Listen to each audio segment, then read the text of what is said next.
Hi guys, so in this one I've got as a ShinDen 1/48th scale from Zoukei Mura. The 1/48th scale though was taught in 2013. The 32nd scale version of this was taught in 2010.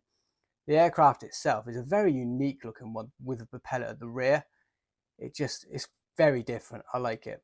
The box itself is probably one of my favourite ones actually from any kit model. It looks really premium. It's just a nice looking box. Not that it matters, but I think when it's sitting on the shelf it does count. On the side here we have the finished product. Look at that, that is going to be a lovely looking model. It's so different, isn't it? And then we have a bits of websites and stuff like that. Designed in Japan and made in China. And then again, box art, nothing really to look at here. And then this bit is awesome. Look at that interior. The engine's on show. The naked look. This is fantastic. Again, just like the one I looked at, which was the Focke-Wulf in 1/32nd. It looks just as nice. Cannot wait. I have actually, for the Focke-Wulf 1/72nd scale, I've got the paints ready for that, and that's ready to go. I'm just tiptoeingly kind of building up the courage to build it. But this one I won't be so scared of because it's more my scale. But hopefully if the Focke-Wulf goes my way in 1/32nd, then I'm going to do more builds in that scale. Let's give this an open. Come on, up you go. Box is quite tight. And there you go. Now the plastic has a cream look to it. More than, yeah, cream. How many sprues have we got? We've got 1, 2, 3. These must be our clears. 4 and 5. Then our instructions and our decals, and that'll be in there too. So that's what we've got so far. Let's crack on and look at the sprues.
We're not going to spend too much time on the clears because, well, coming from Zoukei Mura, we know they're going to be pristine.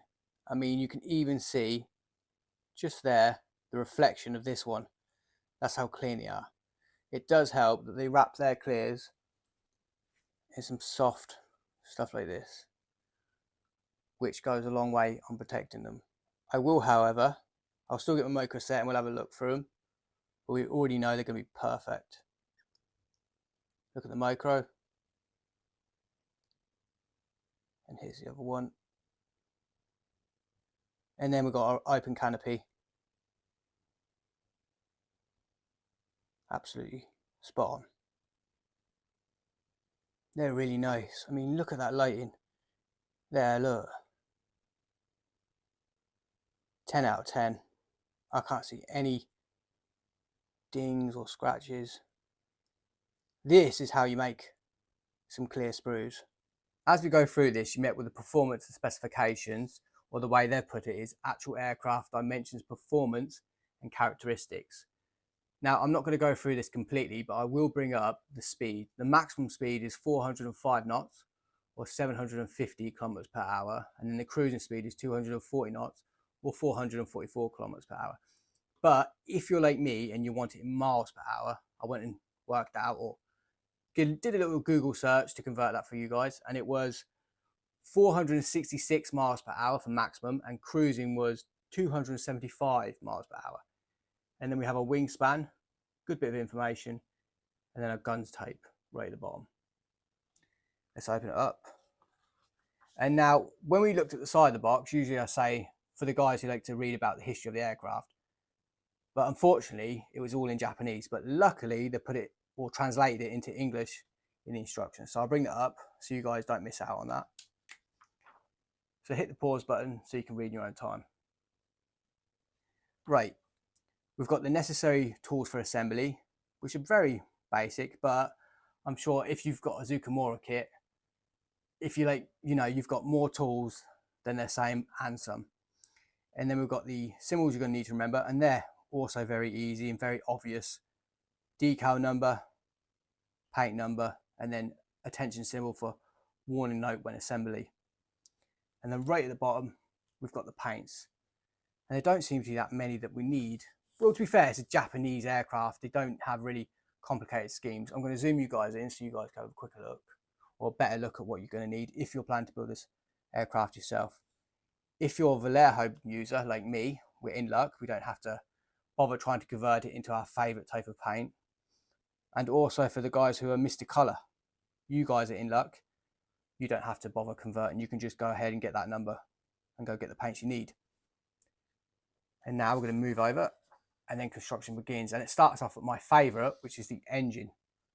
Look at that. I love this stuff. What we got? We've got 7 pieces of sprue to build that up. That's just in step 1, or engine 1. And then we go down a bit, step 2, engine 2. Look at this. And this is your finished product when you're done. Really, really nice. Engine 3. Look at that. Ah, you see, because now I've just caught a glimpse of it. When you go to step 4, we're now putting this bit in, and look, do not cement. So we're going to have a moving propeller at the rear, which is going to be really, really cool. Not that I never really bother with them, because you put it in your cabinet and you never basically touch it again. You just look for it. So excuse me a minute. You just look for it for a piece of glass, and then that's it. Right, because this is quite a thickish instruction book, I'm going to zoom us back out and you guys can have a look for yourself.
To finish up the decals, now number 15, the instrument panel, I don't plan to use personally. I would hope, I'm hoping to, find some photo etching for it, like a photo etched instrument panel, maybe get some seat belts, fingers crossed. Not that there's anything wrong with the decals, they do look pretty good. It's just, being Zoukei Mura, I want to push the boat out a little bit. They're expensive kits, the detail's quite high, so I want the kind of like the cockpit to be matching with the engine and everything else. There's no grime, no patchiness or spotting, like no spotting of discoloration or anything like that. I'm expecting zero silvering because I think they're going to behave lovely. But that's pretty much it. They're quite nice all around. The kit looks really good considering the tooling is 2013. They're just like, they remind me of Tamira a little bit with that, even though the tooling's old or oldish, I'm not saying it's too old, but even though it's kind of old, they're quite spotless. They keep that tooling clean so it's usable, and the detail is really good. I know it's 2013, so it's not going to be too backwards, but like when you look at Tamir, some of the kits now that are still out and really good were tooled in the 90s, and they make fantastic kits. So anyway, before I start rambling on, this is the unboxing of the Zoukei Mura ShinDen, and I'll see you guys in the next one.